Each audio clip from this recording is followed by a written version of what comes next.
ایک بار کفار کی بستی کے قریب سے گزرتے ہوئے ان کے دل میں خیال آیا کہ یہ کیسے بے عقل لوگ ہیں کہ اللہ کے ساتھ کسی کو شریک ٹھہراتے ہیں۔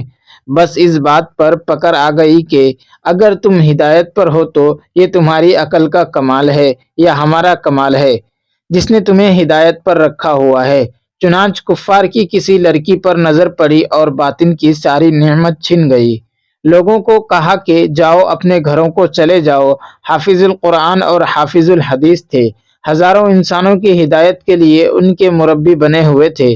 آزمائش میں آ گئے، دل سے سب کچھ نکل گیا۔ گھر گئے، لڑکی کے والد سے کہا کہ اس کا میرے ساتھ نکاح کر دو۔ اس نے کہا کہ ہمارے پاس رہو، 2 سال خدمت کرو، کچھ آپس میں موانست ہو، جان پہچان ہو، پھر کر دیں گے۔ لیکن کام جو آپ کے ذمے لگے گا وہ یہ ہے کہ ہمارے سور چرانے پڑیں گے۔ کہنے لگے چراؤں گا۔ 2 سال تک سور چراتے رہے۔ شبلی رحمۃ اللہ علیہ کے دل میں خیال آیا کہ معلوم نہیں وہ کس حال میں ہے، میں دیکھ تو آؤں۔ لہٰذا وہ ملنے کے لیے آئے۔ کیا دیکھتے ہیں، وہی جبہ، عمامہ، وہی عصا جس کے ساتھ وہ جمعہ کا خطبہ پڑھا کرتے تھے، اسی حالت میں کھڑے وہ ان سوروں کی نگرانی کر رہے تھے۔ اللہ نے انہیں اس کام پر لگا دیا۔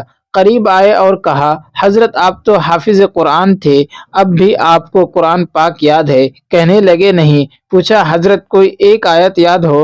فرمایا بس ایک آیت یاد ہے، من یہن اللہ فما لہ من مکرم، جسے اللہ ذلیل کرنے پر آتا ہے اسے عزت دینے والا کوئی نہیں ہوتا۔ پھر کہا حضرت آپ حدیث پاک کے بھی حافظ تھے؟ فرمایا بھول چکا۔ پھر پوچھا حضرت کوئی حدیث یاد ہو؟ فرمایا ایک حدیث یاد ہے، جو اپنے دین کو بدل دے اس کو قتل کر دو۔ یہ آیت یاد رہی اور یہ روایت، باقی سب کچھ بھول گیا۔ اس موقع پر شبلی رحمۃ اللہ علیہ نے رونا شروع کر دیا۔ کوئی قبولیت کا وقت تھا، شیخ کے اوپر بھی گریہ طاری ہوا اور روتے روتے انہوں نے یہ کہا کہ اللہ، میں آپ سے یہ توقع تو نہیں کرتا تھا کہ میں اس حال میں پہنچ جاؤں گا۔ اب جب عاجزی کی چند باتیں کہیں تو وہ اللہ رب العزت کو پسند آ گئیں۔ اللہ رب العزت نے پھر وہ نعمتیں لوٹا دیں، توبہ کی توفیق عطا فرما دی، اور پھر ان کے ذریعے اللہ نے لاکھوں انسانوں کو ہدایت عطا فرمائی۔ تو حافظ قرآن والحدیث کی زبان سے بھی کوئی ایسا لفظ نکل جاتا ہے تو اللہ رب العزت کی پکڑ آ جاتی ہے اور اللہ اس کو بھی سوروں کے چرانے میں لگا دیتے ہیں۔ تو میں اور آپ کس کھیت کی گاجر مولی ہیں؟ حضرت اقدس تھانوی رحمۃ اللہ علیہ نے ایک بات لکھی، فرماتے ہیں کہ قرآن پاک کی 2 آیتیں ہیں، ان 2 آیتوں کو جس نے پڑھ لیا اس کے بعد اس کو عجب نہیں آ سکتا، ایک علم کے بارے میں اور دوسری عمل کے بارے میں۔ اللہ تعالیٰ ارشاد فرماتے ہیں، کس کو؟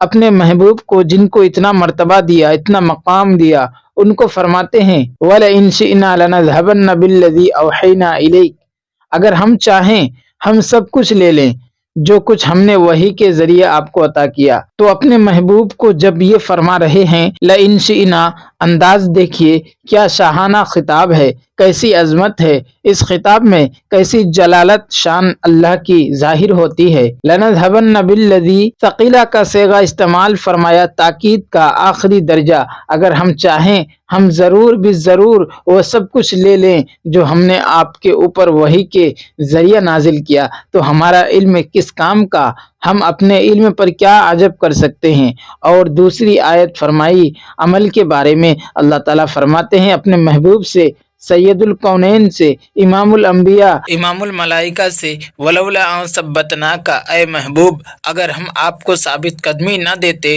لقد کدت ترکن الیہم شیئا قلیلا اذا لذقناک ضعف الحیات وضعف الممات ثم لا تجد لک علینا نصیرا۔ ان آیات کا ترجمہ کرنے کی ہمت اس عاجز میں نہیں ہے۔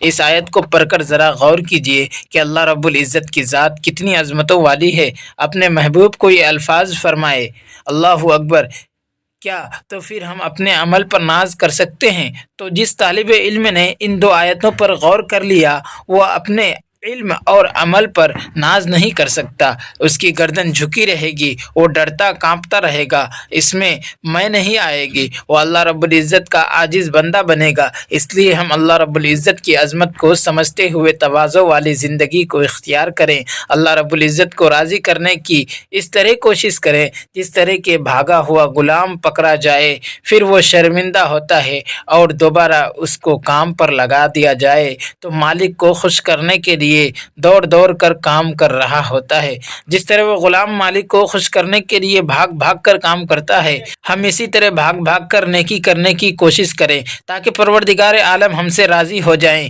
یہ خوف کی سب سے اعلیٰ قسم ہے۔ انجام کے بارے میں خوف رہنا، اس کی اور بھی بہت ساری مثالیں ملتی ہیں۔ دوستو، ویڈیو کے آخر میں آپ سے گزارش ہے، اگر ویڈیو پسند آئی ہو تو ویڈیو کو لائک کیجیے اور چینل کو ضرور سبسکرائب کیجیے۔